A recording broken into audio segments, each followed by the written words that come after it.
আল্লাহর প্রতি ঈমান আনলে পরে তার দ্বারা সবচাইতে বেশি ফায়দা পায় সমাজ এবং রাষ্ট্র। আলহামদুলিল্লাহ, আলহামদুলিল্লাহ।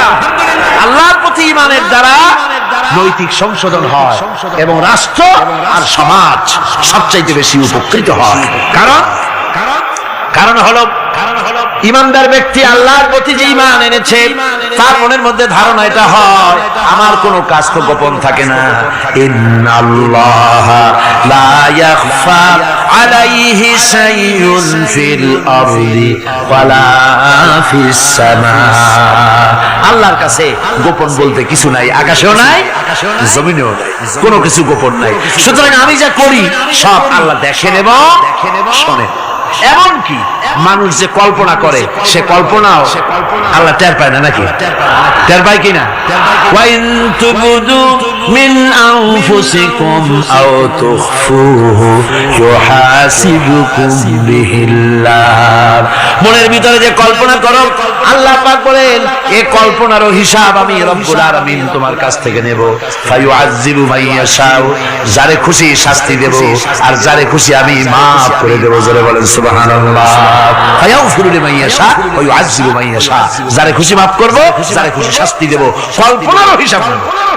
এই কথা মুমিনের যদি জানা থাকে তাহলে আর তার কোনো চিন্তা থাকে না, তার নৈতিক চরিত্র ভালো হয়ে যায়। কোন সুবহানাল্লাহ।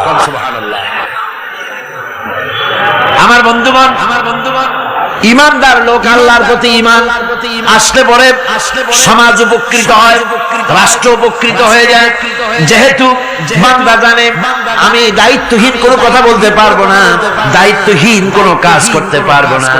আল্লাহ পাক বলেছেন মা ইয়ালফিযু মিন কাউলিন ইল্লা লাদাইহি রাকীবুন আতীদ। বান্দা এমন কোনো কথা বলে না যে কথা আমার ফেরেশতারা রেকর্ড করে না রাখে। কাজী মুমিন ব্যক্তি আল্লাহর ভয়তে দায়িত্বহীন কথা বলবে না। নির্বাচন আসলে পরে রাস্তা সোনা দিয়ে বান্ধায় দেব, এই করব সেই করব, না খাইয়া কেউ মরবেন না। আসে না নির্বাচনের সময় সারাগালি বদনারা মঞ্চে দাঁড়িয়ে কত বড় বক্তৃতা করে, ভাইয়ের আমার বোনের আমার, এবার আমার বোতল মার্কা বাক্স, আপনারা আমাকে ভোট দিয়ে দেশ এবং জাতির আরেকবার 12:30 বাজাইবার সুযোগ দিন। এবার ক্ষমতায় গেলে কেউ না খাইয়া মরবেন না, কিন্তু কি খাইয়া মরবে তাও বলেন। এর মানে প্রতি অর্থ হচ্ছে এই, ওরা যদি ক্ষমতায় যেতে পারে তাহলে বিষ খাইয়া হোক, গুলি খাইয়া হোক, কিছু না কিছু খেয়ে মরতে হবে। একেবারে খালি পেটে মরলে গ্যাস্ট্রিক হওয়ার সম্ভাবনা আছে। ঈমান বিল্লাহ যদি না থাকে, আল্লাহর ভয় যদি না থাকে, তাহলে দায়িত্বহীন কথা বলে। আর আল্লাহর ভয় যদি থাকে তাহলে নৈতিকতার সংশোধন হয়ে যায়, দায়িত্বপূর্ণ কথা বলে, মানুষকে ফাঁকি দেয় না। আমার বন্ধুগণ, আল্লাহ রাব্বুল আলামিন তার বান্দা যারা আল্লাহকে ভয় করে, সে ভয় করা বান্দাগুলির মনের মধ্যেই চিন্তা এসে যায় আমি যেখানে থাকি না কেন আল্লাহ আমাকে দেখতেছেন, শুনতেছেন। রাতে হোক দিনে হোক যেখানে আছি আল্লাহ আমারে দেখতেছেন। আল্লাহ পাক বলতেছেন ওয়া হুয়া মাআহুম ইয ইউবাইতুনা মা লা ইয়ারদা মিনাল কওলি ওয়া কানা আল্লাহু বিমা ইয়ামালুনা মুহীতা। আল্লাহ পাক বলেন আমি তো আমার বান্দার নিকটে তখনও থাকি যখন সে গোপনে গোপনে রাতের বেলায় আমার মর্জির খেলাফ পরামর্শ করে। আমার মর্জির খেলাফ পরামর্শ করতেছে রাত্রে, আমি তো তখনও কাছে থাকি, ওটা আমি শুনি। ইমাম যদি আসে তাহলে এই সব কাজ থেকে সে বিরত থাকে। সে যদি কম হয় সেখানেও আল্লাহ, বেশিও যদি হয় সেখানেও আল্লাহ। এমন কোন জায়গা আছে না কিছু জায়গায় যেখানে আপনি একটা আকাম করবেন আর আল্লাহ টের পাবে না? কোন আছে নাকি? আচ্ছা চট্টগ্রামে না থাকুক, বাংলাদেশের কোন জায়গা আছে নাকি? পার্বত্য চট্টগ্রামে যত পাহাড় আছে, উঁচু নিচে জায়গা আছে, ওই জায়গায় বোধহয় আছে নাকি? সারা পৃথিবীতে আছে কোথাও? আল্লাহকে ফাঁকি দেওয়ার জায়গা কোথাও? সব স্পষ্ট। আল্লাহ কি ঘুমায় নাকি? ঘুমায়? তার কাছে দিনও যায় রাতও যায়। সমানে তিনি দেখতে পান, শুনতে পান, সবকিছু দেখতে পান, সবকিছু শুনতে পান, তাকে ফাঁকি দেওয়ার কোন উপায়। এই জন্য ৬ষ্ঠ নম্বরের উপকার যেটা হয় সেটা হলো সমাজ উপকৃত হয় ওই মানুষ দিয়ে যার মধ্যে ঈমান আছে। হযরত ওমর রাদিয়াল্লাহু তাআলা আনহু রাতের আধারে শেষ রাত্রে ঘুরতে ছিলেন, দেখেন এক বাড়িতে কথা হচ্ছে, কথাবার্তার আওয়াজ পাওয়া যায়, মনে করলেন কোন অসুখ বিসুখ নাকি। ঘরে গিয়ে কান পাচ্ছেন দেওয়ালের সাথে, শুনতে পাচ্ছেন ভিতরে বুড়ি মা তার মেয়েকে বলছে, উটের দুধ দোয়াই নিয়ে আসছি, এর মধ্যে পানি মিশা, তারপর সকালে বাজারে নিয়ে যা। মেয়ে বলছে, মা এই কামটা আমি পারবো না। কেন পারবি না? হযরত ওমর ফরমান জারি করেছেন, দুধে পানি মিশাতে নিষেধ করেছেন, কাজে এই কাজটা আমি পারবো না। আরে বেটি, আমিরুল মুমিনিন দেখ এখন কোথায় যায়, ঘুমায় আছে। সে কি দেখতেছে নাকি যে পানি মিশায় নাকি মিশাই? মেয়ে বলতেছে, মা আমিরুল মুমিনিনকে ফাঁকি দেওয়া যেতে পারে, তার পুলিশ বাহিনীকে ফাঁকি দেওয়া যেতে পারে, কিন্তু আল্লাহ রাব্বুল আলামিনের চোখকে ফাঁকি দেওয়া যাবে না। হযরত ওমর এই কথা শুনে বাড়ি চলে গেলেন, আর নিজের ছেলেকে ডেকে বললেন, ছেলে আমার, অমুক জায়গায় একটা বাড়ি আছে, সেখানে একটা যুবতী মেয়ে আছে, ওই মেয়েটার বিয়ে হয়েছে কিনা শোনো, যদি বিবাহ না হয়ে থাকে তুমি তোমার নিজের বিয়ের প্রস্তাব দাও। আমিরুল মুমিনিন এই মেয়েটা সুন্দরী কেমন, স্বাস্থ্য কেমন কিছুই দেখলেন না, দেখলেন তাকওয়া। কি দেখলেন? আল্লাহর ভয়। আল্লাহর ভয় যখন একটা জাতির মধ্যে আসে, পুলিশ লাগে না, পুলিশের কাজ কমে যায়। পুলিশ তো পাহারা দিতে দিতে অস্থির হয়ে যায়, সারা রাত দিন সমানে কষ্ট করতে হয় তাদের। অধ্যাপক মুফিজুর রহমান সাহেব কালকে যে কথাটা বলছিলেন, আসামি পুলিশেরা কত কষ্ট করে জানবাজি করে আসামি ধরে, আর টেলিফোন আসে, হ্যালো কে চিটাগংয়ের এসপি নাকি? বলে হ্যাঁ। কারে ধরছো? ধরছি তো বল্টু মিয়ারে। ছাড়ো মিয়া, বল্টু আমার দলের লোকটা, তুমি ঠিক পাও নাই, তোমার নাক টাইট দিয়ে দাও। বল্টুরিও ছাড়ো, আর তার বন্দুকও ছাড়ো, ঠিক কিনা? আমার ভাইয়েরা, সুতরাং ঈমান যদি এসে যায় জাতির মধ্যে, পুলিশের দরকার হবে না, পুলিশ দরকার হবে কিন্তু তাদের ডিউটি কমে যাবে। আসামিরা আর অন্যায় কাজ কম করবে। রাসূলুল্লাহ যখন প্রেসিডেন্ট হয়েছিলেন, একজন মহিলা জিনা করেছিল, হাদিস শরীফে এসেছে, ওই মেয়ে লোকটাকে জিনা করতে কেউ দেখে নাই, জিনা করার পর তার মধ্যে অনুভূতি জাগলো, এমন পাপ করেছি, এখন তো আমার জাহান্নাম ছাড়া উপায় নাই। মেয়ে লোকটি রাসূলুল্লাহর কাছে এসে গেলেন, এসে বললেন, হুজুর আমি তো জিনা করেছি, আমারে শাস্তি দেন। হুজুর মুখ ডান দিকে ফিরালেন, মেয়ে লোকটা ডান দিকে এলো, বললো জিনা করেছি, শাস্তি দেন। হুজুর বাম দিকে ফিরলেন, মেয়ে লোকটা বাম দিকে এসে বললো জিনা করেছি, শাস্তি দেন। মেয়ে লোকটা কিন্তু জানে জিনার শাস্তি সহজ ব্যাপার নাই, পাথর মেরে উড়িয়ে দেওয়া, মৃত্যুদণ্ড জানা আছে তার। এরপরে মেয়ে লোকটা চিন্তা করেছে, দুনিয়ায় পাথর খেয়ে মরবো, কিন্তু তবুও জাহান্নামের কঠিন আগুন সহ্য করতে পারবো না। রাসূলুল্লাহ বললেন, ও মেয়ে লোক, তুমি কি জিনা কর্তৃক গর্ভবতী হয়েছো নাকি? মেয়ে লোকটা বলল, হুজুর আমি গর্ভবতী হয়েছি। হুজুর বললেন, তুমি অপরাধ করেছো, তোমার গর্ভস্থিত সন্তান তো কোনো অপরাধ করে নাই, সুতরাং শাস্তি এখন দেওয়া যাবে না, ডেলিভারি হোক তারপরে শাস্তি দেব। মেয়ে লোকটা চলে গেলেন।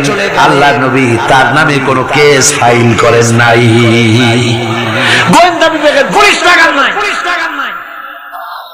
ডেলিভারির পর এই মেয়ে লোক আবার এসে হাজির, পুলিশ দিয়ে আনা লাগে না, আবার এসে হাজির, হুজুর আমি সেই হতভাগিনী বলছিলেন ডেলিভারির পর বিচার করবে, এই যে বাচ্চা হয়েছে, এই বাচ্চার দায়িত্ব কাউকে দেন, আর আমারে তাড়াতাড়ি শাস্তি দেন, আমি যদি মরে যাই আমি জাহান্নামে চলতে পারবো না। হুজুর বললেন, অপরাধ তুমি করেছো, এই বাচ্চার অধিকার আছে তোমার বুকের দুধ খাবে, আমি সেই অধিকার বাচ্চাকে নষ্ট করতে পারি না, বাচ্চা দুধ ছাড়ুক তারপরে এসো। 2 বছর যেতে না যেতে ওই মেয়ে লোকটি বাচ্চারে কোলে করে নিয়ে এসেছে। পুলিশ লাগে নাই, গোয়েন্দা বিভাগের কাউকে পাঠানো লাগে নাই। মেয়ে লোকটি বাচ্চা কোলে করে নিয়ে এসে হাজির, হুজুর আমারে চিনছেন নাকি? আমি তো সেই হতভাগিনী, জেনা করছিলাম, বিচার চাইছিলাম, ডেলিভারি পরে হবে বলছিলেন, দুধ ছেড়ে দিলে পরে হবে বলেছিলেন। আমার ছেলে এখন দুধ ছেড়ে দিয়েছে, আমি তারে রুটি খাওয়া শিখাইছি, দুধ ছাড়া এখন সে বাঁচবে। আমি তার হাতে রুটি দিয়ে আনছি, দেখেন ও রুটি খেতে পারে, আর দেরি করবেন না, আমার বিচার করে দেয়। রাসূলুল্লাহ ছেলেটার দায়িত্ব কাউকে দিয়ে দিলেন, আর বললেন এই মহিলাটিকে নিয়ে যাও, বুক পর্যন্ত মাটির মধ্যে গেড়ে দিয়ে তারপরে রজম করো। মেয়ে লোকটিকে বুক পর্যন্ত গেড়ে দেওয়া হলো, চতুর্দিক থেকে পাথর মারা হচ্ছিল, পাথরে দেখে শরীরে রক্ত ছিটে এক সাহাবীর গায়ে লাগলো। সাহাবী তারে গালি দিয়েছিলেন, হুজুর শুনে বললেন সাহাবী গালি দিও না, এই মেয়ে লোকের তওবা আল্লাহর কাছে এত কবুল হয়ে গেছে, যদি এই তওবাকে ভাগ করে দেওয়া হয় গোটা মদিনাবাসীর নাজাতের জন্য তা যথেষ্ট হয়ে যাবে। সুবহানাল্লাহ। পুলিশ লাগে না, এমন সমাজ কায়েম হয়, ঈমান বিল্লাহ, আল্লাহর প্রতি ঈমান যদি এসে যায়, জাতির যদি রক্তে রন্ধ্রে রগে নেশায় তাহলে পুলিশ বিডিআর আর্মি আরামে ঘুমাবে, তাদের জন্য পরিশ্রম হবে না, কষ্ট হবে না, অপরাধ প্রবণতা কমে যাবে, মানুষের অশান্তি কমে যাবে, শান্তির বন্যা প্রবাহিত হয়ে যাবে। সুবহানাল্লাহ ওয়া বিহামদিহি। এই জন্য রাসূলুল্লাহ বলেছিলেন খায়রুল কুরুনে কারনি, সর্বশ্রেষ্ঠ যুগ কার যুগ? জোরে বলেন না, সর্বশ্রেষ্ঠ যুগ কার যুগ? রাসূলুল্লাহর যুগ। জোরে বলেন কার যুগ? রাসূলুল্লাহর যুগ। এই জন্য আমি আপনাদের খেদমত আরজ করতে চাই, ইসলাম এ ধরনের সীমারেখা ঠিক করে দিয়েছে। তিলকা হুদুদুল্লাহ ফালা তাতাদুহা, এ হলো আল্লাহর সীমারেখা, এই সীমারেখাকে ভঙ্গ করো না, লঙ্ঘন করো না। আল্লাহর উপরে ঈমান পরিপূর্ণরূপে আনো এবং এই ঈমানের উপরে ভিত্তি করে নিজেদের জীবনকে পরিচালিত করো। এই ঈমান যদি জাতির ভিতরে এসে যায় তাহলে বৈষয়িক জীবনে, দুনিয়ার জীবনে সত্যিকারের যদি শান্তি পেতে চাই আল্লাহর উপরে ঈমান আনতে হবে। ইহকাল পরকালে যদি নাজাত পেতে চাই আল্লাহর উপরে ঈমান আনতে হবে। আর আমরা আমাদের চিন্তা ভাবনায়, ওঠায় বসায়, চলায় ফেরায়, সর্বত্র আল্লাহর উপরে পরিপূর্ণ মাত্রায় ঈমানটা যদি এসে যায় তাহলেই শান্তি, তাহলেই মুক্তি, গোটা সমাজ শান্তি পাবে, আমরা দুনিয়ায় আরাম পাবো, কিয়ামতে জাহান্নাম থেকে মুক্তি পাবো। জোরে কোন আমিন, আরো জোরে কোন আমিন। আমার বন্ধুগণ, আল্লাহ রাব্বুল আলামিনের শক্তি, তার ক্ষমতার কথা আল্লাহ পাক আরেকটি আয়াতের মধ্যে বলেছেন, যে আয়াতটা নামাজের পরে আমরা পড়ি। কি আয়াত কোন তো বলতে পারবেন? প্রত্যেক নামাজের পরে পড়ি আয়াতুল কুরসি। আয়াতুল কুরসি এমন একটা আয়াত, এই আয়াতটি সম্পর্কে রাসূল করিম সাল্লাল্লাহু আলাইহি ওয়াসাল্লাম বলেছেন, ফরজ নামাজের পরে, প্রত্যেক ফরজ নামাজের পরে যে ব্যক্তি আয়াতুল কুরসি পড়বে, আল্লাহ রাব্বুল আলামিন কিয়ামতের দিন আল্লাহর তার প্রতি দায়িত্ব হবে একটাই, যে আল্লাহ পাক ওই ব্যক্তিকে জান্নাত দিয়ে দিবেন। সুবহানাল্লাহ। কেন? এই আয়াতের মধ্যে কি আছে? এই আয়াতে আছে আল্লাহ পাকের তাওহীদের কথা স্পষ্ট করে বলা হয়েছে। আল্লাহু লা ইলাহা ইল্লা হুয়াল হাইয়ুল কাইয়্যুম। পড়েন সবাই, আল্লাহু লা ইলাহা ইল্লা হুয়াল হাইয়ুল কাইয়্যুম। আল্লাহ তিনি, যিনি ছাড়া কোনো ইলাহ নাই, তিনি সদা জাগ্রত, তিনি চিরঞ্জীব। লা তাখুযুহু সিনাতুন ওয়ালা নাওম। আল্লাহ ঘুমায়, আল্লাহ তন্দ্রা যান, আল্লাহ জিমায়, আল্লাহর জিমানি নাই, আল্লাহর তন্দ্রা নাই, আল্লাহ ঘুমান না। সুবহানাল্লাহ।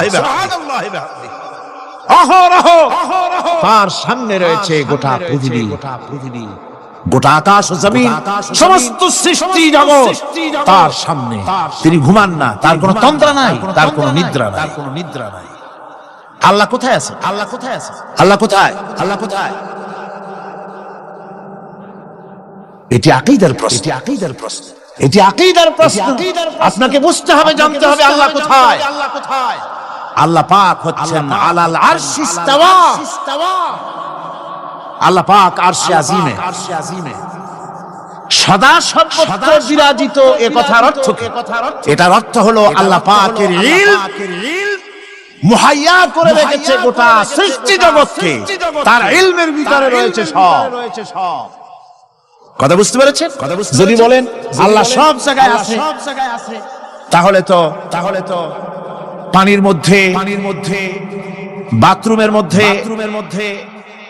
ঘরের মধ্যে সব জায়গায় আল্লাহ পাককে থাকতে হয়। যে সব জায়গা অবাঞ্ছনীয়, অবান্তর জায়গা, সে সব জায়গায় আল্লাহকে থাকতে হয়। মূল কথা হচ্ছে আল্লাহ সব জায়গায় আছেন, তার অর্থ আল্লাহ পাক আরশের উপরে আছেন, আরশে ইস্তাওয়া, তিনি সর্বত্র বিরাজমান। এই কথার অর্থ হলো আল্লাহর ইলমে, আল্লাহর জ্ঞানের মধ্যে, আল্লাহর নজরের সামনে, আল্লাহর চোখের সামনে গোটা সৃষ্টি জগৎ রয়েছে। সুবহানাল্লাহ। সুতরাং তার ঘুম নাই, তার নিদ্রা নাই, তার তন্দ্রা নাই। তাই বলে মাঝে মধ্যে খুব ক্লান্ত হন নাকি? না, ক্লান্তি তাকে স্পর্শ করে না। আল্লাহ পাক বলেন লাহু মা ফিস সামাওয়াতি ওয়া মা ফিল আরদ, আকাশ আর জমিন কার? মান যাল্লাযী ইয়াশফাউ ইনদাহু ইল্লা বিইذনিহি। আল্লাহ পাক বলছেন কে আছে এমন তার দরবারে তার অনুমতি ব্যতীত সুপারিশ করতে পারে এমন অধিকারও কারো নাই। কিয়ামতের দিন অনেকে মনে করে তো যে অনেক হুজুরদের কাছে মুরিদ হয়ে গেছি, আমার আর পায় কেনা। কিয়ামতের দিন হুজুররা একজনে ধরবে এক হাত, আর এক হুজুরে ধরবে আর এক হাত, আর দুই হুজুরে ধরবে দুই ঠ্যাং, এরকম চ্যাংদোলা করে ভিকে মারবে, জান্নাতের বারান্দায় গিয়ে মামু বাড়ির মতো সব রিগো লাগাবো। এত সহজ না, এত সহজ নয়। আল্লাহ পাকের পারমিশন ছাড়া কোন পয়গম্বর আল্লাহর সামনে কথা বলতে সাহস পাবেন না। সুবহানাল্লাহ। আলেম পীর দরবেশ তো দূরের কথা, মান যাল্লাযী ইয়াশফাউ ইনদাহু ইল্লা বিইذনিহি, আল্লাহর পারমিশন ছাড়া কেউ কথা বলার সাহস পাবে না কিয়ামতের দিন আল্লাহর দরবারে। সুতরাং অন্যের উপরে নির্ভর করবেন না, যত বড় পীর হোক অন্যের উপরে নির্ভর করবেন না, নির্ভর করবেন আমলের উপরে। আমল কিসের উপরে?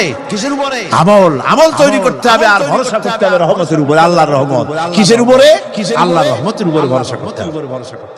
আমার ভাইরা, আল্লাহ পাক বলেন ইয়ালামু মা বাইনা আইদিহিম ওয়া মা খালফাহুম, বান্দার অগ্রপশ্চাৎ সবই তিনি জানেন, বান্দার সামনে পেছনে ডানে বামে সব খবর তিনি রাখেন। ওয়া লা ইউহিতুনা বিশাইইন মিন ইলমিহি ইল্লা বিমা শাআ, আল্লাহর জ্ঞাত বিষয়সমূহের মধ্যে মানুষের কোনো অধিকার নাই আল্লাহর জানা বিষয়গুলি আয়ত্ত করে, এমন অধিকার কোন মানুষের নাই।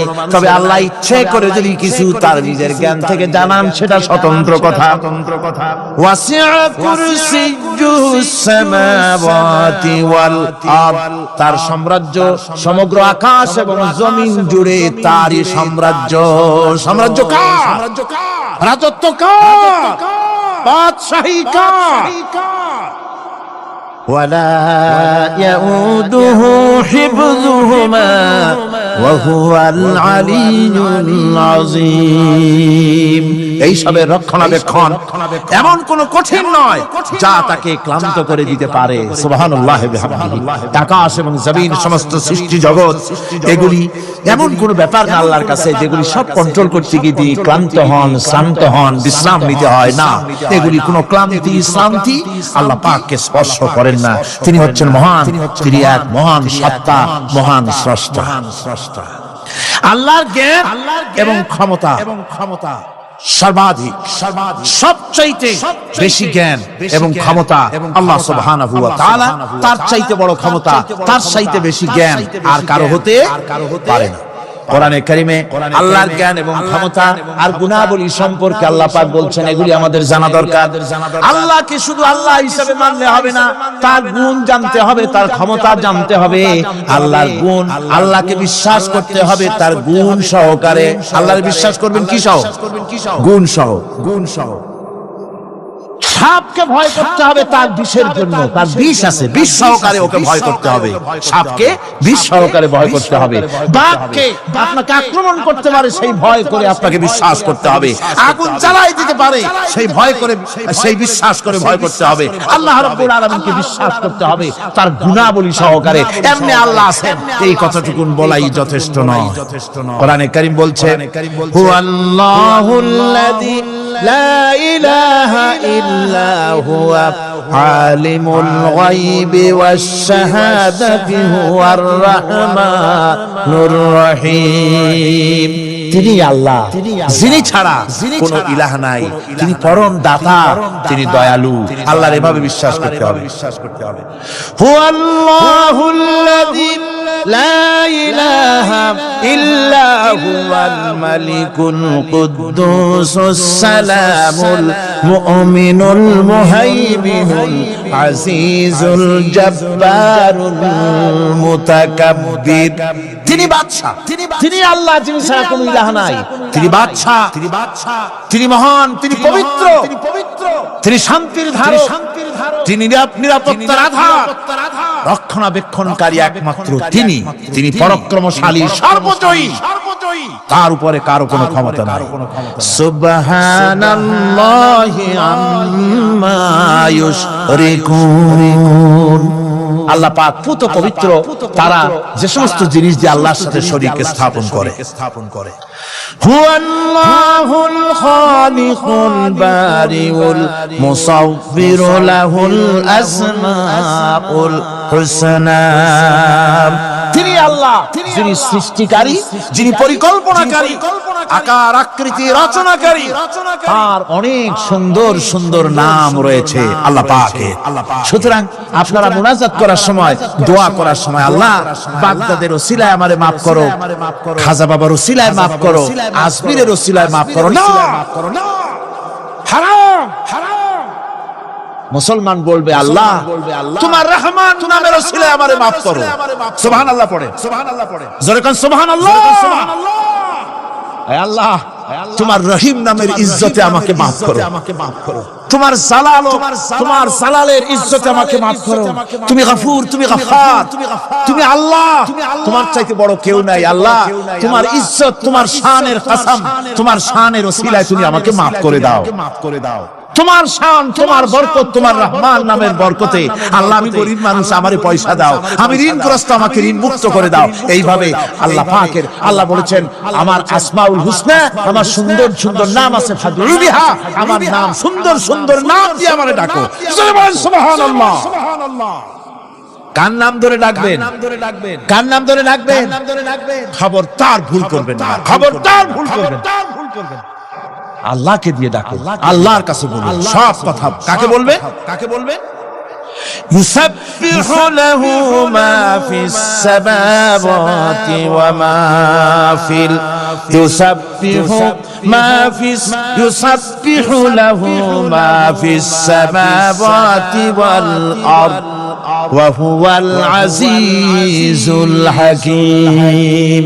আসমান জমিনে যা কিছু আছে সব আল্লাহর পবিত্রতা ঘোষণা করছে, আল্লাহর তাসবিহ পড়ছে। তুমি শুধু গাফেল, তুমি আল্লাহরে ডাকো না।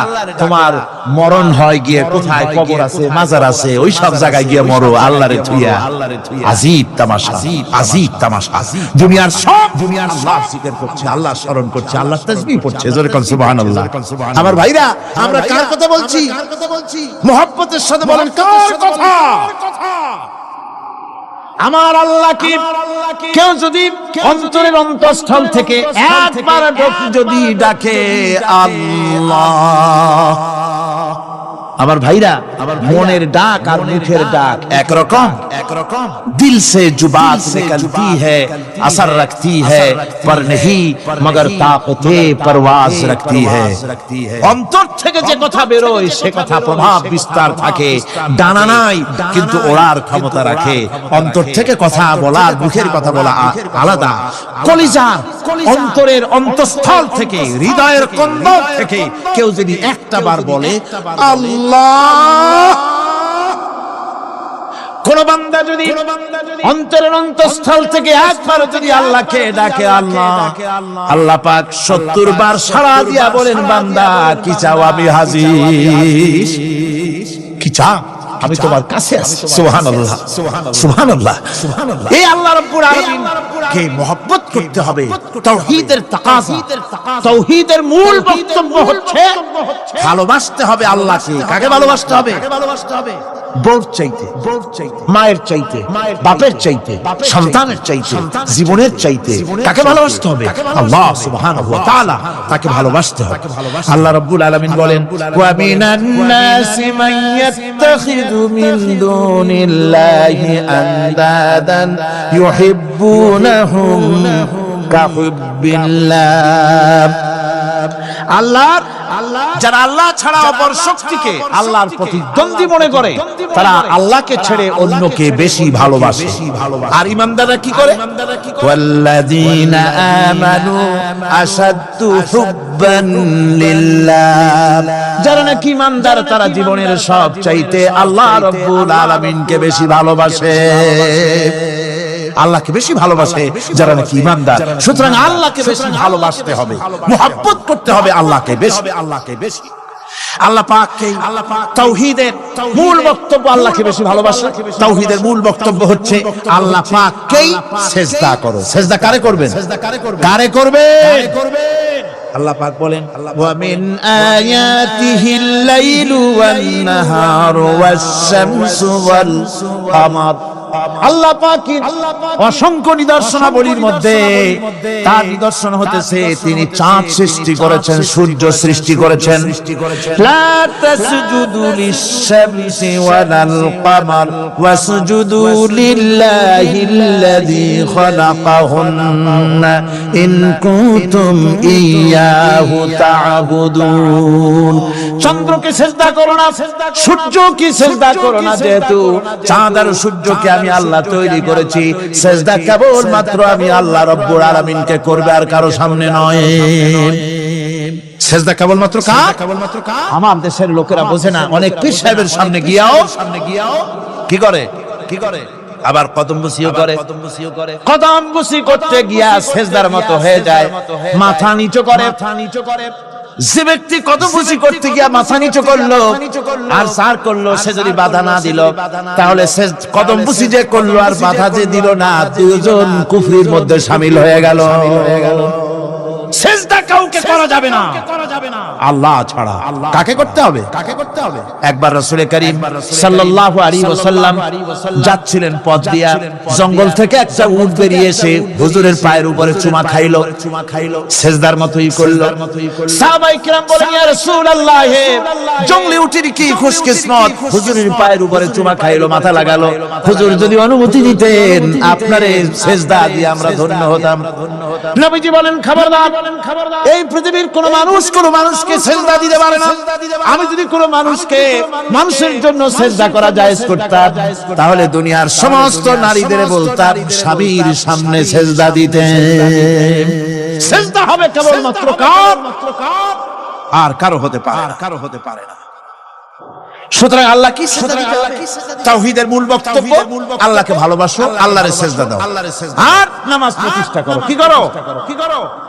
وَأَنَا اخْتَرْتُكَ فَاسْتَمِعْ لِمَا يُوحَى। আমি তোমাকে নবী হিসেবে বেছে নিয়েছি, সুতরাং কান পেতে কান লাগায়া ওহীর কথাগুলা শোনো। কি কথা? ইন্নানি আনাল্লাহ লা ইলাহা ইল্লা আনা। ওহীর কথাগুলি কান পেতে শোনো, নিশ্চয়ই আমি আল্লাহ, আমি ছাড়া কোনো ইলাহ নাই। ফা'বুদনি ওয়া আকিমিস সালাতা লিযিকরি। অতএব আমার গোলামি করো, আমার দাসত্ব করো, আমার আনুগত্য করো, আর আমার শরণার্থে নামাজ কায়েম করো, নামাজ প্রতিষ্ঠা করো। মুসলমানদের জীবনে সর্বশ্রেষ্ঠ ইবাদত কোনটি? চিল্লায় কোনটি? এই নামাজ সর্বশ্রেষ্ঠ ইবাদত। যে নামাজ, সেই নামাজ আমার দেশের মুসলমানেরা ট্রেনে দেখবেন, ট্রেনে যখন যান দেখবেন নামাজের রক্ত হলে কয়টা মুসলমানের নামাজ পড়ে। লঞ্চে যান, স্টিমারে যান, দেখবেন কয়জনের নামাজ পড়ে। বাজার ঘাটে যান, দেখবেন কয়জনের নামাজ পড়ে। নামাজ নাই। লা দীনা লিমান লা সালাতা লাহু, যে ব্যক্তি নামাজ পড়ে না তার কাছে ধর্ম নাই, ঈমান নাই, কিচ্ছু নাই। যে ব্যক্তি ইচ্ছে করে মান তারাকা সালাতান মুতাআম্মিদান ফাকাদ কাফার, যে ব্যক্তি ইচ্ছে করে নামাজ ছেড়ে দিল সে কাফের হয়ে গেল। যারা বলেন কি হয়ে গেল? সে কুফরি করল, সে কুফরি করল। আল্লাহর নবী বলেছেন যে ব্যক্তি ইচ্ছে করে নামাজ ছেড়ে দেয় আল্লাহ রাব্বুল আলামিন আর তার রাসূলের সাথে তার সমস্ত সম্পর্ক ছিন্ন হয়ে যায়, কোনো সম্পর্ক আর থাকে না। এই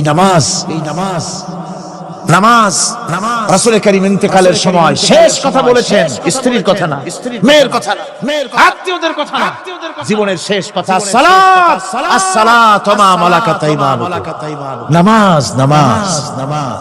আমার বন্ধুগণ, জীবনের শেষ নামাজটি আল্লাহর নবী মসজিদে নববীতে যেতে পারেন নাই, যেতে পারছেন না, হাঁটতে পারেন না। দুইজন সাহাবীর কাঁধের উপরে ভর করে কষ্ট করে তিনি পৌঁছেছেন, বক্তব্য রাখলেন। ও আমার সাহাবীরা, আল্লাহ রাব্বুল আলামিন এই জমিনে তার এক বান্দাকে জাগতিক সব সম্পদ দিয়েছিলেন। সেই বান্দা জাগতিক সমস্ত সম্পদকে উপেক্ষা করে এক আল্লাহর সঙ্গে দেখা করার জন্য প্রস্তুতি নিয়েছেন। কথার অর্থ কেউ কিছু বুঝতো না। হযরত আবু বকর রাদিয়াল্লাহু তাআলা আনহু কাঁদতে কাঁদতে বেখতার হয়ে যাচ্ছেন, কাঁদতে কাঁদতে পাগলের মতো হয়ে যাচ্ছেন। সাহাবীরা মনে চিন্তা করলেন, আবু বকর বুড়ো মানুষ, এত কাঁদে কেন? হুজুর কার না কার কথা বললেন? জ্ঞান বৃদ্ধ বয়োবৃদ্ধ হযরত আবু বকর বুঝতে পেরেছেন তামাম পৃথিবীর জাগতিক সম্পদ আল্লাহ দিতে চেয়েছেন তার হাবিবকে। তার হাবিব সমস্ত সম্পদকে উপেক্ষা করে মাওলার সঙ্গে দিদার করার জন্য প্রস্তুতি নিয়েছেন। তার মানে হলো অনতি বিলম্বে আমরা সাহাবীরা রাসূলের থেকে জনমের মতো এতিম হয়ে যাব। হুজুর বললেন, আজ থেকে মসজিদে নববীর সমস্ত দরজাগুলি বন্ধ হয়ে যাবে, শুধু আবু বকরের দরজাটা খোলা থাকবে। হযরত আবু বকরের কে দায়িত্ব দিয়ে রাসূল পাক হুজরা শরীফে চলে গেলেন। পরবর্তী নামাজের রক্তে এশা রক্ত গিয়েছে। সাহাবীরা অনেকক্ষণ অপেক্ষা করে হযরতে আবু বকর রাদিয়াল্লাহু তাআলা আনহুকে ইমামতির জায়গা দিয়ে দিলেন। তিনি নামাজ শুরু করলেন, পিছনে সাহাবারা কান্দা শুরু করে দিলেন। তাদের মনের ধারণা হলো আল্লাহর নবীর পিছনে নামাজ পড়া জীবনে আমাদের আর কিসমতে হবে না। সাহাবীরা কাঁদতেছেন, আল্লাহর নবী জ্বরে একবার বেহুশ হয়ে পড়েন, আবার হুশে আসেন। নবীজি হুশে এসে হযরত আয়েশাকে জিজ্ঞেস করেন, আয়েশা রে এখন কোন সময়? হযরত আয়েশা বলেন, হুজুর নামাজের রক্ত হয়ে গেছে। সাহাবায়ে কিরাম আপনার অপেক্ষা করে জামাত শুরু করে দিয়েছেন। হুজুর বলেন দরজাটা খুলে দাও, আমি একটু দৃশ্যটা দেখি। দরজা খুলে দেওয়া হলো। হযরত আয়েশার কাঁধের উপরে ভর করে হুজুর মাথা উঁচু করে মসজিদে নববী নামাজের দৃশ্য দেখে কিছুক্ষণ তাকায় থেকে শুয়ে পড়লেন। হুজুরের দুই চোখ দিয়ে পানি বেয়ে পড়তে লাগলো। হযরত আয়েশা বলেন, হুজুর নামাজের দৃশ্য দেখে কাঁদেন কেন? আল্লাহর নবী বলেন, আয়েশা এটা কোনো দুঃখের বাণী নয়, আমার চোখে পানি এসেছে বড় তৃপ্তির বাণী। আজকে নামাজের যে জামাতের দৃশ্য দেখলাম, এই জামাতকে কায়েম করার জন্য তায়েফের ময়দানে আমার রক্ত দিয়ে তায়েফের ময়দান রঞ্জিত হয়েছে। উহুদের ময়দানে আমার দামদান মোরাও শহীদ হয়েছে। সাহাবায়ে কিরাম জীবন দিয়েছেন। এই কষ্টের বিনিময়ে আজ জামাত কায়েম হয়ে গিয়েছে। এই দৃশ্য দেখে আমার মনে পড়ল কিয়ামত পর্যন্ত আমার যত উম্মত পৃথিবীতে আসবে এইভাবে করে তারা জামাত বন্দী হয়ে নামাজ আদায় করবে। আমার ভাইরা, নামাজ হচ্ছে মুসলমানদের জীবনের শ্রেষ্ঠ ইবাদত। সেই নামাজ মুসলমানদের কাছে নাই। নামাজকে ফালতু কাজ বলে মনে করে। আমার বন্ধুগণ, নামাজ পড়বেন, নামাজ ছেড়ে দিবেন না বলেন তো শয়তান আল্লাহর কয়টা হুকুম ভেঙেছিল? ইবলিস কয়টা হুকুম ভেঙেছে? একটা হুকুম ভাঙ্গা ইবলিস হইছে কি? শয়তান। জোরে কোন কি হইছে? শয়তান হয়ে গেল। একটা মানুষ যদি 24 ঘন্টার ভিতরে 5 ওয়াক্ত নামাজ ছেড়ে দেয়, 5 ওয়াক্ত নামাজের ভিতরে 17টা হুকুম আছে। আল্লাহর কয়টা হুকুম? একটা হুকুম ভাঙার কারণে ইবলিস হয়ে গেল শয়তান। আর 24 ঘন্টার ভিতরে 17টা হুকুম আল্লাহর যারা বরবাদ করে তারা তো শয়তানের বাবা হয়ে যায়। শয়তান দূর থেকে সেলুট মারে যে বাবা তুমি শুধু বাপ না আমার ওস্তাদও। একটা হুকুম ভঙ্গ করে আমার এই দশা হয়েছে, আর তুমি 24 ঘন্টা আল্লাহর 17টা করে হুকুম ভাঙ্গো, তুমি তো শয়তান না, শয়তানের চাইতেও বেকায়দা। জোরে কর নাউযুবিল্লাহ। নামাজের মধ্যে সেজদা দিবেন, মজা পাবেন। নামাজ মেশিনের মতো পড়বেন না, নামাজ পড়বেন মুহাব্বতের সাথে। আল্লাহর সামনে দাঁড়িয়েছেন, কার সামনে? মেশিনের মতো পড়বেন, দায় সারা গোসল পড়বেন। আল্লাহর নবী বলেন নামাজের ভিতরে যখন সিজদায় যাবে, সিজদা যখন দিবে তখন মনে করবে তুমি যেন তোমার কপালকে আল্লাহ রাব্বুল আলামিনের কদম মোবারকের উপরে ছেড়ে দিয়েছো। নামাজ ছেড়ে দিবেন না। 5 ওয়াক্ত নামাজ আমার যুবক ভাইরা, সর্বশ্রেণীর মুসলমান ভাইরা 5 ওয়াক্ত নামাজ বা জামাত আদায় করবেন। রাজি আছেন? রাজি আছেন? কারা কারা রাজি দেখতে চাই? আলহামদুলিল্লাহ, হাত নামান। জোরে কোন আলহামদুলিল্লাহ, হাত নামান। এতদিন যে নামাজ পড়েন নাই, আল্লাহ যেন মাফ করে দেন। জোরে কোন আমিন। উমরি কাজা শুরু করে দিবেন। 5 ওয়াক্ত নামাজ সঠিকভাবে আদায় করবেন। তাওহীদের তাকাজা হচ্ছে নামাজকেও প্রতিষ্ঠা করতে হবে। তারপরে আল্লাহর আনুগত্যশীল হতে হবে। এগুলি হচ্ছে তাওহীদের তাকাজা, তাওহীদের কথা। আল্লাহ পাকের প্রতি এই মহব্বত নিয়ে আল্লাহ নামাজ, আল্লাহ রোজা ইত্যাদি সঠিকভাবে জীবনের সকল ক্ষেত্রে করতে হবে। আর সাহায্য চাইতে হবে কেবলমাত্র আল্লাহর কাছে। সাহায্যটা কার কাছে চাইবেন কোন? একটু মহব্বতের সাথে কোন। যদি কিছু দরকার হয় কার কাছে চাইবেন? আল্লাহ পাক বলছেন নামাজে প্রত্যেক নামাজের ভিতরে আমরা বলি ইয়্যাকা না'বুদু ওয়া ইয়্যাকা নাস্তাঈন। পড়েন সবাই, ইয়্যাকা না'বুদু ওয়া ইয়্যাকা নাস্তাঈন। আল্লাহ আমরা একমাত্র তোমার গোলাম। একমাত্র কার গোলাম? তোমার গোলাম। সাহায্য কার কাছে চাই? তুমি আল্লাহ, তোমার কাছেই সাহায্য চাই। প্রত্যেক নামাজে প্রত্যেক রাকাতে সূরা ফাতিহার কথা আমরা বলি। আমার বন্ধুগণ, নামাজের মধ্যে কথা বলা সত্ত্বেও আমরা নামাজের ভিতরে আল্লাহ রাব্বুল আলামিনের কাছে সাহায্য চাই বলে কিন্তু সাহায্যটা আল্লাহর কাছে চাই না। যখন ছেলে হয় না, বিবাহ করেছে 10 বছর হয়ে গেছে, সন্তান হয় না, খাজা বাবার কবরের কাছে গিয়া বলে খাজা বাবা ছেলে নাই, একটা ছেলে দাও। জোরে কোন নাউযুবিল্লাহ। আছে না এমন? বাজে বস্তান নাকি আছে না? হ্যাঁ, বাইজিদ বস্তান, আস্তানা। সেখানে যে গাছের সাথে ইট বাঁধতে ইট যেমন ভার হবে, মেয়ে লোকের পেটের মধ্যে এরকম বাচ্চা ভার হবে। নাউযুবিল্লাহ। কি আকীদা, কি খারাপ, আস্তাগফিরুল্লাহিল আযীম। কোন মুসলমানের করা উচিত না ভাই, কোন মুসলমানের এমনটি কাজ করা উচিত না। আস্তানার কচ্ছপের সাথে আর গাছের দড়ি বাঁধার সাথে সন্তান গ্রহণের কি সম্পর্ক? কোরআনে কারীম আল্লাহ রাব্বুল আলামিন বলেন আমি যাকে খুশি পুত্র দান করি, যাকে খুশি মেয়ে দান করি, যাকে খুশি ছেলেও দেই মেয়েও দেই, যাকে খুশি আমি কিছুই দেই না। ছেলে দেওয়ার মালিক কে? আকীদাটা সংশোধন করে জানা। খবরদার কোন মাজারে গিয়া কিছু চাইবেন না। কার কাছে চাইবেন? ওই দেখুন আল্লাহ পাক বলেন ফাইযা ফারাগতা ফানসাব ওয়া ইলা রাব্বিকা ফারগাব। আল্লাহ পাক বলেন বান্দারে যখন তুমি খালি হাত হয়ে যাবে, হাতে যখন কিছু থাকবে না, অসহায় হয়ে যাবে, তখন তুমি দাঁড়ায় যাও, হাত দুটি আমার দরবারে ফায়লায়া দাও। खल्क की रंदाए हुए दुनिया की ठुकराए हुए आए हैं अब तेरे दर पर हाथ फैलाए हुए। अल्लाह दरबारे हाथ खोलो, अल्लाहर কাছে হাত পাতবেন। কার কাছে?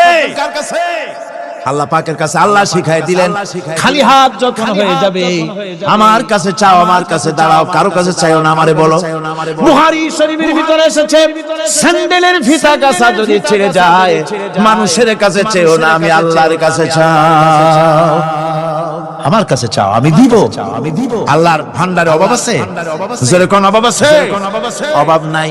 বিপদে পড়ে গেছেন, মুসিবতে পড়ে গেছেন, মাজারে গিয়া খবরদার কোন মাজারে গিয়া কিছু চাইবেন না, মাজারে গিয়া নিজের প্রয়োজনের কথা বলবেন না, পরিষ্কার হারাম হারাম কোনো সন্দেহ নাই, মাজারে গিয়া কিছু চাইবেন না, চাইবেন আল্লাহর কাছে।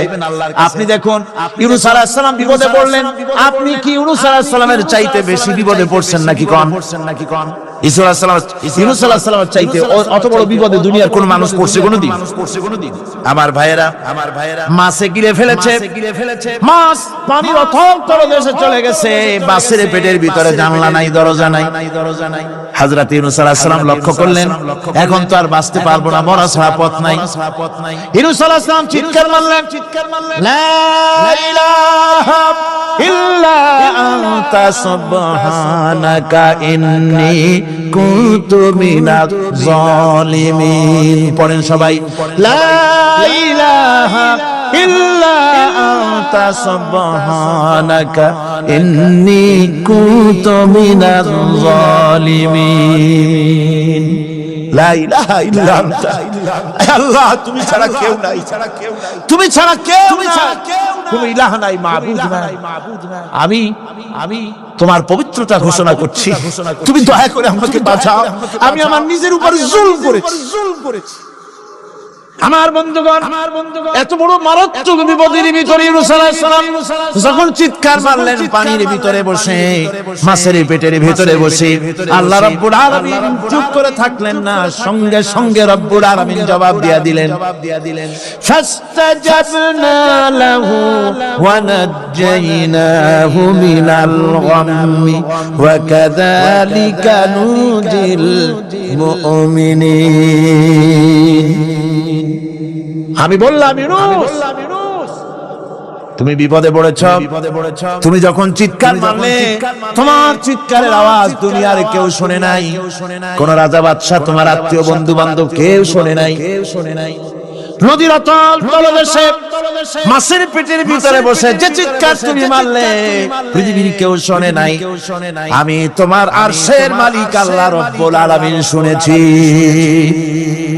শুধু শুনি নাই, জবাব দিয়া দিলাম, মাছের পেটের ভিতরে বেদনার সৃষ্টি করে দিলাম, মাছ ভেটে উঠলো নদীর উপরে, ব্যথার চোটে মাছ দেখলো, বমি করা ছাড়া পথ নাই, মাছ দরিয়ার কিনারে গিয়া বমি করে ফালাই দিল ইউনূস আলাইহিস সালামকে। আল্লাহ বলেন ইউনূস রে বাঁচায় দিলাম। ও পৃথিবীর মুমিনেরা, শুধু ইউনূসকে নয়, পৃথিবীর মুমিন বান্দারা যখন বিপদে পড়বে আর আমার কাছে যদি তারা প্রার্থনা করে, আমার কাছে সাহায্য চাই, ওয়া কাযালিকা নুজিল মুমিনিন, এইভাবে করে আমি মুমিনদেরকেও বিপদ থেকে বাঁচাইয়া দিব।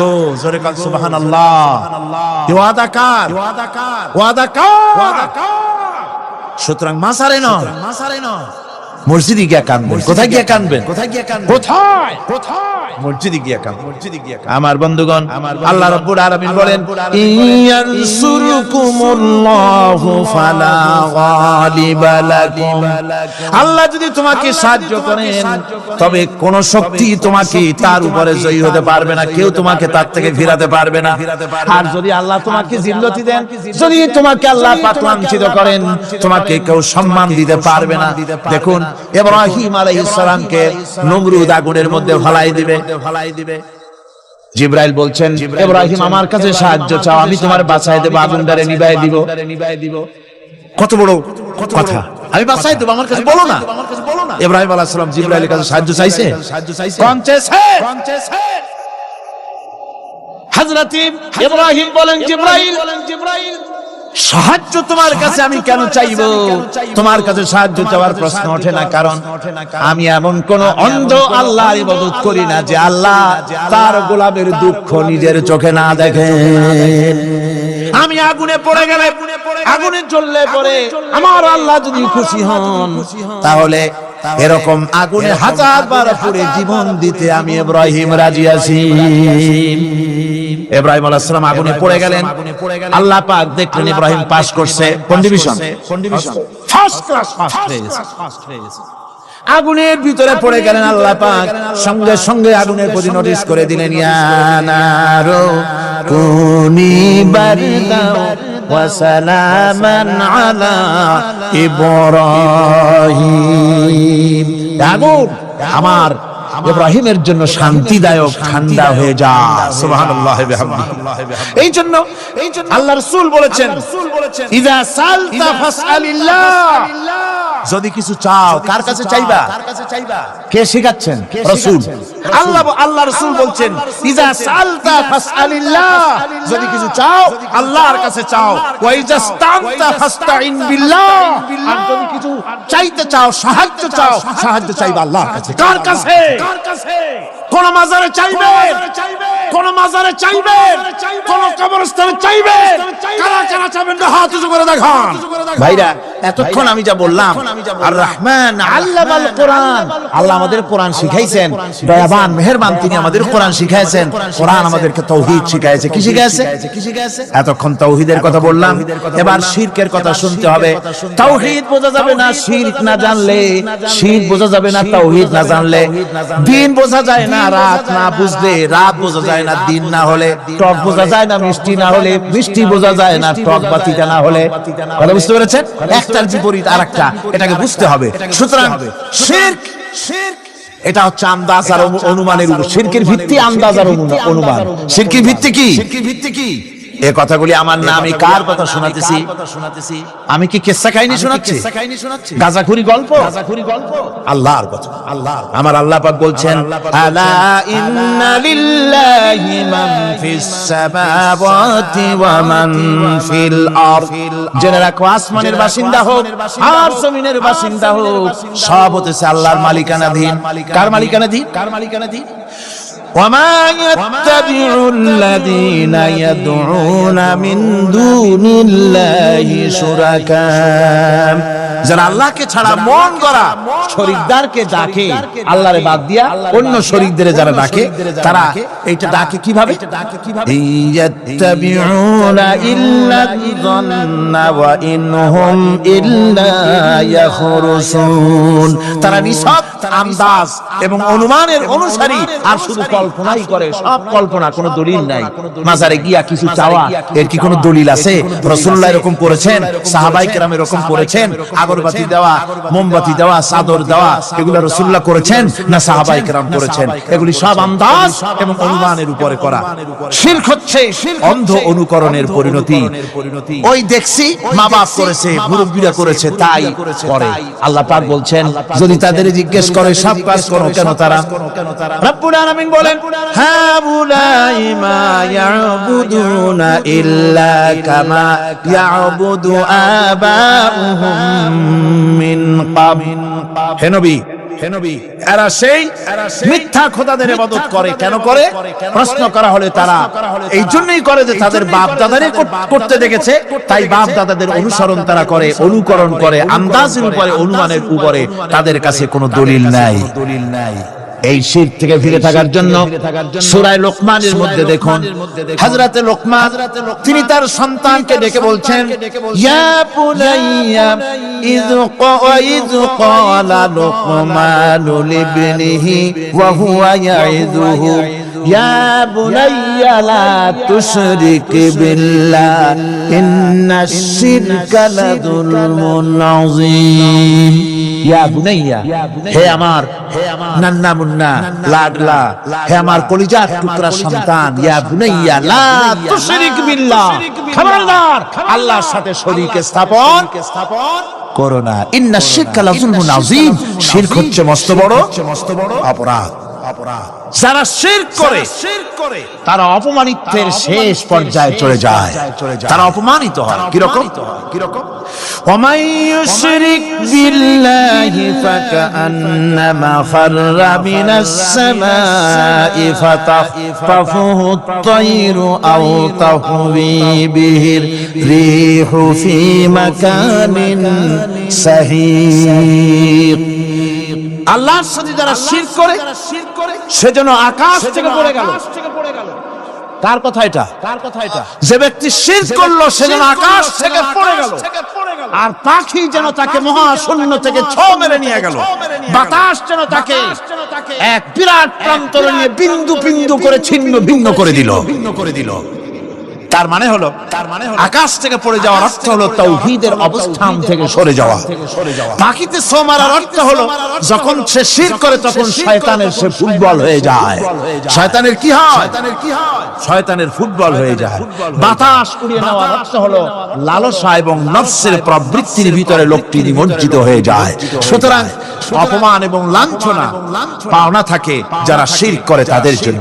আল্লাহ শিরকের ব্যাপারে একটা দৃষ্টান্ত দিচ্ছেন। আল্লাহ পাক কোরআন শরীফে অনেক দৃষ্টান্ত দিয়েছেন। দৃষ্টান্ত দিলে লোকেরা বোঝে ভালো, ঠিক কিনা কোন? আল্লাহ পাক দৃষ্টান্ত দিচ্ছেন, ইয়া আইয়ুহান নাসু দুরিবা মাসালুন ফাসতাবিউ লাহু ইন্নাল্লাযীনা তাদউনা মিন দুনিল্লাহি লা ইয়াখলুকু যুবাবান ওয়া লা ইসতামাউ লাহু। আল্লাহ পাক বলেন, হে মানব সকল, আমি আল্লাহ একটা দৃষ্টান্ত দিতেছি, তোমরা শোনো।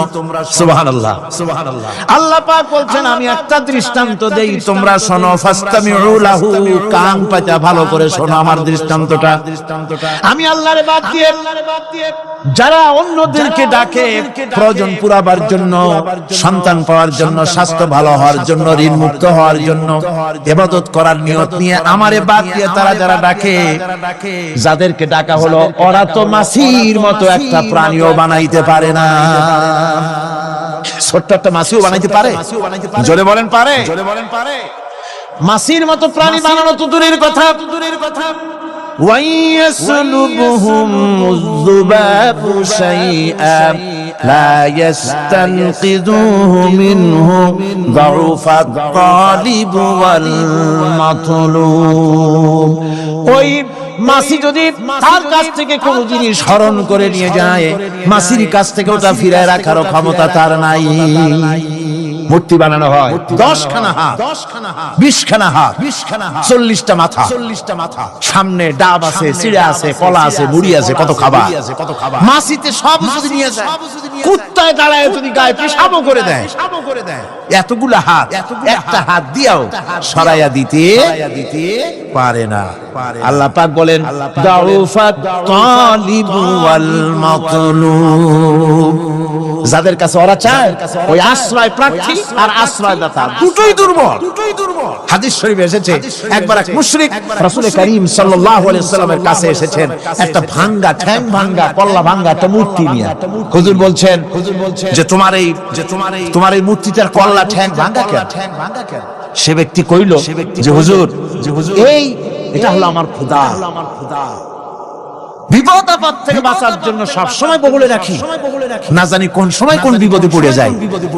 পথে চলতে গিয়ে ভাবলাম খোদারে নিয়ে এই কাম করুম, তার রাস্তার উপরে দাঁড় করায় রাখা, এরপরে আমার কাজ সারলাম।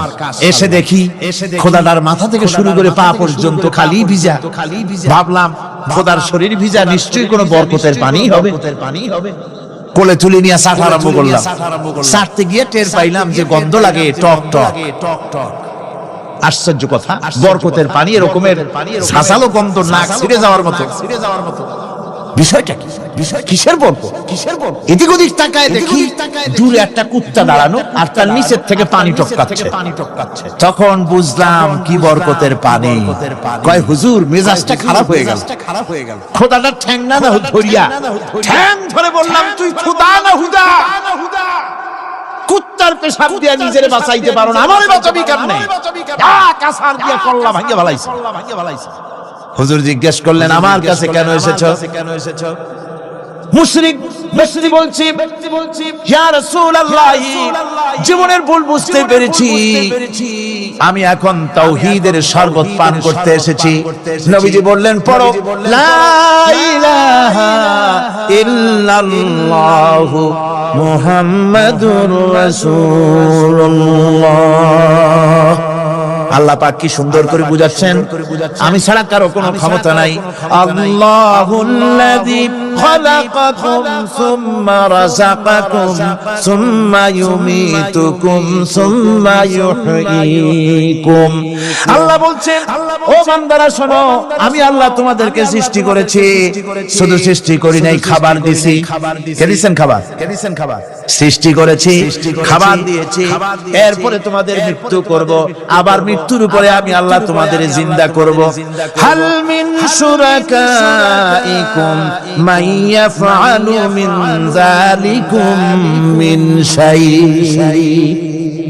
তোমরা তাদের পূজা করো তোমরা তাদের ইবাদত করো আমি আল্লাহ ছাড়া আমি যে সব কাজ করি এই সব কাজ তোমাদের ওই সব দেবদেবতারা করতে পারে আল্লাহ বলেন পারে না সুবহানাহু ওয়া তাআলা আম্মা ইউশরিকুন তিনি পবিত্র তারা যে সমস্ত কথা বলে আর আল্লাহর সাথে যে সমস্ত জিনিস দিয়ে শরীক স্থাপন করে তার থেকে আল্লাহ মহান পবিত্র আল্লাহ পাক বলেন দেখো আমার কত ক্ষমতা চিন্তা করো কুল আরাইতুম إن أخذ الله سمعكم وأبصاركم وختم على قلوبكم من إله غير الله يأتيكم به আল্লাহ পাক বলেন ও নবী আপনি বলে দিন আল্লাহ যদি তোমরা কি কখনো এই কথা চিন্তা করে দেখেছো আল্লাহ যদি ইচ্ছে করেন তাহলে তোমাদের কানের শ্রবণ শক্তি আল্লাহ পাক বন্ধ করে দিতে পারেন ইচ্ছে করলে তোমাদের চোখ দুটির দৃষ্টি শক্তি আল্লাহ পাক কেড়ে দিতে পারেন ইচ্ছে করলে তোমার বিবেক বুদ্ধি সব লোপ পায়া পাগলে পরিণত করে দিতে পারেন কিনা জোরে কোন আল্লাহ পাক বলেন কখনই কি সব কথা চিন্তা করেছো ইচ্ছে করলে আমি তোমার শ্রবণ শক্তি বন্ধ করে দিতে পারি চোখের দৃষ্টি শক্তি চোখের নূর কেড়ে নিতে পারি বিবেক বুদ্ধি লোপ পাওয়া দিতে পারি এরপরে এগুলি যদি আমি করি মান ইলাহুন গায়রুল্লাহি ইয়াতিকুম বি তাহলে আমি আল্লাহ ছাড়া মন কি আছে আবার তোমার দৃষ্টি শক্তি ফিরায় দিতে পারে আবার তোমার শ্রবণ শক্তি ফিরায় দিতে পারে আবার তোমার বিবেক শক্তি ফিরায় দিতে পারে আছে কি কেউ আছে আল্লাহ পাক বলেন নবী আপনি বলেন আমার নিয়ামত খেয়াল অবলাবি করো আমার নিয়ামত খাও পানি খাও মাছ খাও গোশ খাও যে পানি না হলে তোমাদের জীবন বাঁচে না কুল আরাআইতুম ইন আসবাহা মাউকুম গাওরান ফাবাইয়াতিকুম বিমাইন মাইন নবী বলে দিন সমুদ্রের পানি দরিয়ার পানি কুয়ার পানি পাতালের পানি সমস্ত পানি যদি আমি আল্লাহ শুকায় দেই তাহলে এমন কোন খোদা তোমার আছে নতুন করে পানি আমদানি করে দিতে পারে কি সুন্দর করে আল্লাহ বুঝাচ্ছেন সুবহানাল্লাহ সুবহানাল্লাহ আল্লাহ পাক আবার বলেন শোনো বান্দারা ও নবী আপনি মানুষকে ভালো করে বুঝান কুল আরাইতুম ইন জাআলাল্লাহু আলাইকুমুল লাইলা সারমাদান ইলা ইয়াউমিল কিয়ামাহ ও নবী ভালো করে বুঝান আমি যদি এই রাত্রটাকে টেনে কিয়ামত পর্যন্ত লম্বা করে দেই এই রাত যদি আর সকাল না হয় মান ইলাহুন গায়রুল্লাহি ইয়াতিকুম বিদিয়া আমি আল্লাহ ছাড়া কে আছে এই রাতের অন্ধকার দূর করে দিয়ে সূর্যের আলো এনে দিতে পারে আছে কে আফালা তাসমাউন তোমরা শুনতে পাও না শুনতে পাও আল্লাহ পাক বলছেন শুনতে পাও না ইচ্ছে করলে আমি তা করতে পারি শুধু তাই নয় কুল আরাইতুম ইন জাআলাল্লাহু আলাইকুমুন নাহারা সারমাদান ইলা ইয়াউমিল কিয়ামাহ আমি যদি ইচ্ছে করি দিনটাকে টেনে নিয়ে কিয়ামত পর্যন্ত লম্বা করে দিতে পারি মান ইলাহুন গায়রুল্লাহি ইয়াতিকুম বিলাইলিন তাসকুনুনা ফীহি আফালা তুবসিরুন তাহলে আমি আল্লাহ ছাড়া কোন শক্তি এমন আছে যে দিনের এই আলোর ঝলকানি দূর করে দিয়ে রাতের পর্দা এনে তোমার জন্য শান্তির ঘুম এনে দিতে পারে, শান্তিপূর্ণ পরিবেশ সৃষ্টি করে দিতে পারে কে আছে আমি আল্লাহ ছাড়া? তোমরা কি দেখতে পাও না, শুনতে পাও না, কান নাই, চোখ নাই? আল্লাহ পাক এভাবে করে মানুষকে সুন্দর করে করে শিরক থেকে বাঁচার জন্য বলছেন সমস্ত ক্ষমতা হচ্ছে আমি আল্লাহর। সমস্ত ক্ষমতা কার? আল্লাহ পাক বলেন এই শিরক যদি ছেড়ে না দাও, আমি ছাড়া অন্য কারো কাছে যদি সন্তান কামনা করো, স্বাস্থ্য কামনা করো, ঋণ মুক্তির কামনা করো, জেনে রাখো কুল তামাত্তাউ ফা ইন্না মাসীরাকুম ইলান নার। আল্লাহ পাক বলেন নবী ওদের বলে দেন ফুর্তি করো, খাও, জনমের মতো লুটে পুটে খাও, এরপরে জায়গা হবে জাহান্নাম। জায়গা হবে কোথায়? শিরক যারা করে তাদের জায়গা হবে জাহান্নাম। আল্লাহ বলে দিয়েছেন ইন্নাহু মান ইউশরিক বিল্লাহি ফাকাদ হারামাল্লাহু আলাইহিল জান্নাহ ওয়া মাওয়াহুন নার। যে ব্যক্তি শিরক করবে তার জন্য আল্লাহ পাক জান্নাতকে হারাম করে দিবেন। নাউযুবিল্লাহ। আল্লাহর জান্নাত হারাম, যারা শিরক করবে তাদের জন্য বেহেশত কি? হারাম। আমার বন্ধুগণ বড় মারাত্মক কথা, খবরদার এই শিরক থেকে আমাদেরকে বাঁচতে হবে। আল্লাহ সব গুনাহ মাফ করবেন, শিরকের গুনাহ আল্লাহ পাক বলছেন ইন্নাল্লাহা লা ইয়াগফিরু আন ইউশরাকা বিহি ওয়া ইয়াগফিরু মা দুনা যালিকা লিমান ইয়াশা। আল্লাহ রাব্বুল আলামিন শিরকের গুনাহ মাফ করবেন না, সমস্ত গুনাহ মাফ হয়ে যাবে, শিরকের গুনাহ রব্বুল আলামিন মাফ করে দিবেন না। ওয়া মান ইউশরিক বিল্লাহি ফাকাদ ইফতারা ইসমান আযীমা। যারা শিরক করলো তারা আল্লাহর সাথে মিথ্যা আরোপ করলো, জুলম করলো আল্লাহর উপরে। জোরে কোন নাউযুবিল্লাহি মিন যালিক। ভাইরা আমার, সুতরাং আমাদেরকে ডাকতে হবে একমাত্র আল্লাহ পাককে। কাকে ডাকতে হবে? আল্লাহ পাককে ডাকতে হবে। তিনি আমাদের সমস্ত প্রয়োজন মিটিয়ে দিবেন। এই বিশ্বাস আছে তো? এই বিশ্বাস হয়েছে? আল্লাহ পাক বলছেন ওয়ালা তাদউ মিন দুনিল্লাহি মা লা ইয়ানফাউকা ওয়া লা ইয়াদুররুকা ফাইন ফাআলতা ফাইন্নাকা ইযাম মিনাজ জালিমিন। আল্লাহকে ছেড়ে এমন শক্তিকে কেন ডাকো যে শক্তি তোমার কোনো ফায়দা করতে পারবে না, কোনো ক্ষতিও করতে পারবে না, এমনকি ওরা নিজেদেরও কোনো উপকার করতে পারে না। আল্লাহ পাক আরো বলেন ওয়াইয়ামসাসকাল্লাহু বিদুররিন ফালা কাশিফা লাহু ইল্লা হুয়া। আল্লাহ পাক যদি কোনো বিপদ দেন, ওই বিপদ থেকে তোমাকে কেউ ফিরাইয়া দিতে পারে না।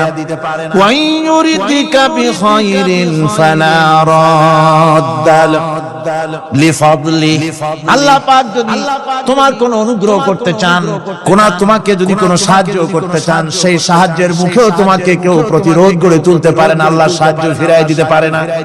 সুতরাং সবকিছুর মালিক হচ্ছেন আল্লাহ। চাইতে হবে আল্লাহর কাছে। বলুন তো জোরে সরে হায়াতের মালিক কে? সমস্ত মুসলমানদেরকে চিল্লায় বলতে হবে। দাঁড়ানো মানুষ, বসা মানুষ, সব মুসলমান একযোগে শরীরের সমস্ত শক্তি দিয়ে বলুন হায়াতের মালিক কে? মওতের মালিক কে? হাসাবার মালিক কে? কাঁদাবার মালিক কে? খেতে দেওয়ার মালিক কে? মৃত্যু দেওয়ার মালিক কে? সব কিছুর মালিক কে? আল্লাহ সুবহানাহু ওয়া তাআলা। তিনি হচ্ছেন একমাত্র আমাদের প্রভু। ওই আল্লাহ রাব্বুল আলামিন বলেন ওয়া'বুদুহু ওয়াশকুরু লাহু ইলাইহি তুরজাউন। ওই আল্লাহর ইবাদত করো, তার শুকর আদায় করো, তার দিকেই আমাদের সকলকে ফিরে যেতে হবে।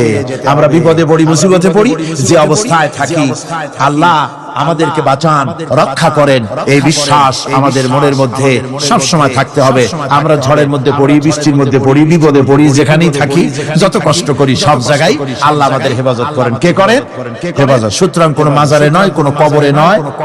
আপনারা এর থেকে, এই সমস্ত শিরক এবং বেদাত থেকে আপনাদেরকে বাঁচতে হবে। আকাশ থেকে, জমিন থেকে খাদ্য, রিজিক, ভালো সবকিছু আল্লাহ পাক আমাদেরকে দেন। আইলাহুম্মা আল্লাহ। এই সমস্ত কাজে আল্লাহর কোনো শরীক নাই। নাই, আছে নাকি কোনো শরীক?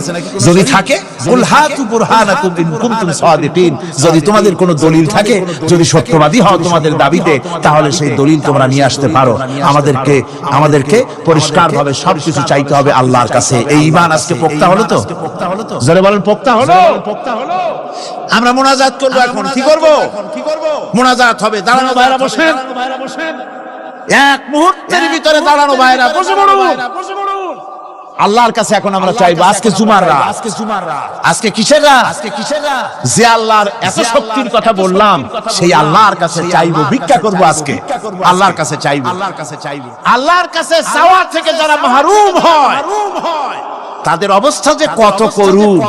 আল্লাহর কাছে যদি হাত পাতার মতো হিম্মত না হয়, মুনাজাতের কথা শুনে যারা হাঁটে, আমার দুঃখ হয় তাদের জন্য, করুণা হয় তাদের জন্য।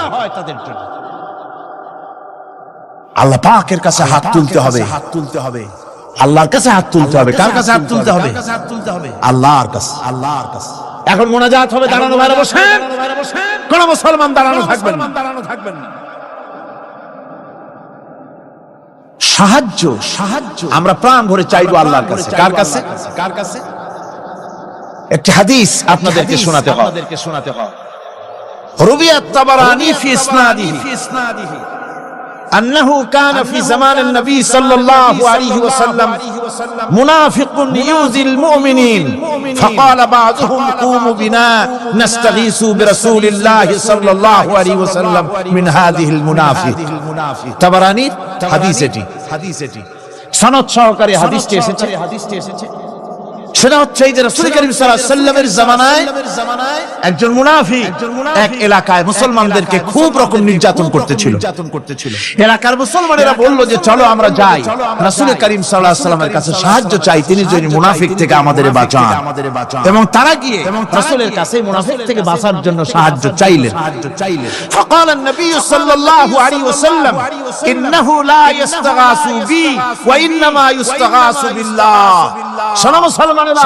খবরদার, আমার কাছে সাহায্য চাইও না, সাহায্য চাইবে কেবলমাত্র আল্লাহ পাকের কাছে।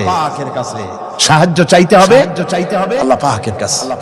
সুতরাং কোরআন থেকে, হাদিস থেকে আপনাদের সামনে কথাগুলি তাওহীদ এবং শিরকের ব্যাপারে কথাগুলি স্পষ্ট করে বলে দেওয়া হলো। عن جابر بن عبد الله رضي الله تعالى عنهما قال سمعت رسول الله صلى الله عليه وسلم يقول من لقي الله لا يشرك به دخل الجنة। হযরত জাবির রাদিয়াল্লাহু তাআলা আনহু বলছেন, আমি শুনেছি রাসূলুল্লাহ বলেছেন, মুসলিম শরীফের হাদিস, আমি শুনেছি আমার কানে রাসূলুল্লাহ বলেছেন, যে ব্যক্তি আল্লাহর দরবারে এই অবস্থায় উপস্থিত হবে যে সে কোনো শিরক করে নাই, আল্লাহ তাকে বেহেশত দিয়ে দিবেন। ওয়ামান লাকিয়াহু ইউশরিকু বিহি শাইআন দাখালান নার। আর যে ব্যক্তি আল্লাহর দরবারে উপস্থিত হবে এমন অবস্থায় যে শিরক করেছিল, আল্লাহ পাক তাকে জাহান্নাম দিয়ে দিবেন। নাউযুবিল্লাহ পড়ে, নাউযুবিল্লাহ পড়ে। আমার বন্ধুগণ, আরেকটি হাদিস عن جندب رضي الله تعالى قال سمعت رسول الله صلى الله عليه وسلم قبل ان يموت بخمس। রাসূল করিম সাল্লাল্লাহু আলাইহি ওয়াসাল্লামের মৃত্যুর ইন্তেকালের 5 দিন পূর্বে এই হাদিসটি তিনি বলেছেন। হুজুরের ইন্তেকালের 5 দিন পূর্বে, মুসলিম শরীফের হাদিস। হাদিসটি হচ্ছে হুজুর বলছেন, আলা ওয়া ইন্না মান কানা ক্বাবলাকুম কানু ইয়াত্তাখিযুনা কুবুর আনবিয়াইহিম ওয়া সালিহিহিম মাসাজিদান ফালা ইয়াত্তাখিযুল কুবুর মাসাজিদান ইন্নী নাহাকুম আন যালিক। রাওয়াহু মুসলিম। ইন্তেকালের 5 দিন আগে হুজুর বললেন, সাবধান ও আমার উম্মতেরা, তোমাদের আগে যারা এসেছিল এই পৃথিবীতে, তারা তাদের নবীদের কবরগুলিকে সেজদার জায়গা বানিয়েছিল। তারা তাদের নেককার বান্দাদের কবরগুলিকে তারা মসজিদ বানিয়েছিল, সেখানে তারা সেজদা করত। খবরদার, কোন কবরস্থানকে তোমরা সেজদার জায়গা বানিও না। ইন্নী আনহাকুম আন যালিক, আমি কঠোরভাবে তোমাদেরকে নিষেধ করছি, খবরদার কবরগুলিকে সেজদার জায়গা বানিও না। রাসূলুল্লাহ আরো বলেছেন, কবর জিয়ারত করতে যে সমস্ত মহিলারা যায়, আমাদের দেশে পুরুষও যায়, মেয়ে লোকও যায়। وعن ابن عباس رضي الله تعالى عنهما لعن رسول الله صلى الله عليه وسلم زائرة القبور والمتخذين عليها المساجد والسروج। রাসূল করিম সাল্লাল্লাহু আলাইহি ওয়াসাল্লাম বলেছেন, ইবনে আব্বাস রাদিয়াল্লাহু তাআলা আনহুমা থেকে এই হাদিস বর্ণিত, তিনি বলেছেন, হুজুর বলেছেন যে খবরদার, যে সমস্ত মহিলারা কবর জিয়ারতে যায়, কবরের স্থানে যারা যায়, তাদের উপরে আল্লাহ রাসূল লানাত করেছেন। আল্লাহ রাসূল তাদের উপরে অভিসম্পাত দিয়েছেন যে সমস্ত মহিলা কবরের স্থানে যায় আর কবরে বাতি জ্বালায়, কবরে বাতি জ্বালায়, বাতি যারা কবরে জ্বালায়, চারাক জ্বালায়, আল্লাহ রাসূল তাদের উপরে লানাত করেছেন। সুতরাং কবরে আগরবাতি দেওয়া, মোমবাতি দেওয়া, চাদর দেওয়া, এগুলি মুসলমানদের কাজ নয়, এগুলি মুসলমানদের কাজ। আপনারা খবরদার এগুলি করবেন না। সাহায্য করবেন, টাকা দিবেন, পয়সা দিবেন, সব গরিবদের দেবেন, এতিমদের দেবেন, মাদ্রাসা দিবেন, লিল্লাহ বোর্ডকে দিবেন, মসজিদে দিবেন, গরিব মানুষকে দিবেন, এতিমদেরকে দিবেন, বিধবাদেরকে দিবেন, মুসলমানকে দিবেন। রাজি আছেন? মাজারে আগর না, চাদরবাতি না, মোমবাতি না, কিচ্ছু না। কোন মাজারে গেলেন, বাস আসসালামু আলাইকুম ইয়া আহলাল কুবুর, সূরা ফাতিহা পড়লেন, সূরা ইখলাস পড়লেন, দরুদ শরীফ পড়লেন, দোয়া করে দিলেন, আল্লাহ কবরে যিনি শুয়ে আছেন তার আমলনামায় সওয়াব পৌঁছে দাও। শেষ। কিচ্ছু চাওয়ার নাই, চাইতে হবে আল্লাহ। কার কাছে? ও মুসলমান রাজি আছেন? কারা কারা রাজি দেখান, কারা কারা রাজি? আলহামদুলিল্লাহ, আলহামদুলিল্লাহ।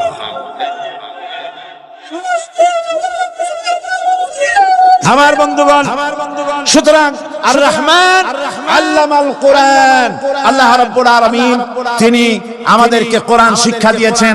আর এই কোরআনের মাধ্যমে আমরা তাওহীদ শিখলাম, আমরা শিরক বুঝলাম। আল্লাহ যেন আমাদেরকে তাওহীদ অর্জন করে জীবন চালাবার তৌফিক দেন। আল্লাহ যেন আমাদেরকে শিরক এবং বিদআত থেকে বাঁচার তৌফিক দেন। আমরা যদি আমাদেরকে যদি কেটে টুকরা টুকরাও করা হয়, আমাদেরকে যদি জীবন্ত অবস্থায় জ্বালায়া পোড়ায়া ভস্ম বানানো হয়, তবুও শিরক করব না। রাজি আছেন? ربنا ظلمنا أنفسنا وإن لم تغفر لنا وترحمنا لنكونن من الخاسرين ربنا لا تزغ قلوبنا بعد إذ هديتنا وهب لنا من لدنك رحمة إنك أنت الوهاب আয় আল্লাহ তাআলা, হাজার হাজার মুসলমান নরনারী ঠান্ডাকে উপেক্ষা করে তোমার দ্বীনের কথা শোনার জন্য, কোরআনে কারীমের কথা শোনার জন্য এই মাঠে এসে হাজির হয়েছে। আল্লাহ তুমি দয়া করে মেহেরবানি করে আলোচনার সওয়াবটুকু হুজুরে পুরনূর সাল্লাল্লাহু আলাইহি সাল্লামের রূহ মুবারকে পৌঁছে দাও। রব্বুল আলামিন, আমাদের মধ্য থেকে যাদের মা বাপ দুনিয়া থেকে জনমের মতো বিদায় হয়ে গেছে, আল্লাহ কবরে যদি আযাব থাকে দয়া করে আযাব মাফ করে দাও। আল্লাহ আমাদের মা বাপের উপরে তোমার রহমত নাজিল করো। রব্বিরহামহুমা কামা রাব্বায়ানি সগীরা, রব্বিরহামহুমা কামা রাব্বায়ানি সগীরা। আল্লাহ রাব্বুল আলামিন, এই মাহফিলে যত লোক আছি আমরা, কার কোন ব্যাধি আছে, রোগ আছে, আমরা তুমি ভালো করে জানো। আমাদের প্রত্যেকের ব্যাধিকে তুমি শিফায়ে আজলা দান করে দাও। اللهم حبب إلينا الإيمان وزينه في قلوبنا وكره إلينا الكفر والفسوق والعصيان واجعلنا من الراشدين ربنا تقبل منا إنك أنت السميع العليم وتب علينا إنك أنت التواب الرحيم سبحان ربك رب العزة عما يصفون وسلام على المرسلين الحمد لله رب العالمين واجعل آخر كلمة عند الموت لا إله إلا الله محمد رسول الله